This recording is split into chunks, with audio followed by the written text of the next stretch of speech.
Stretching for the shoulder flexors muscle, patient position prone, and at the edge of table, the therapist left hand stabilize the scapula while the right hand cradle the patient's elbow. Left hand at the scapula to stabilize it while the right hand grasps the elbow and bringing the shoulder into hyperextension. Sustained it, give a stretch to flexus muscle and release.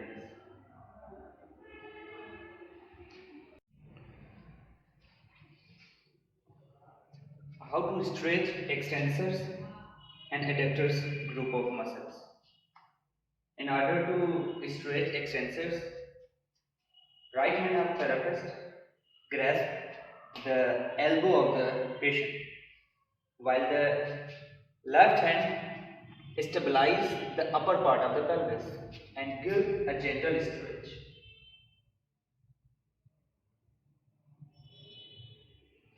Now, in order to stretch adductors group of muscles, the same position of the right hand while the left hand stabilize the axillary border of scapula and give a slight stretch.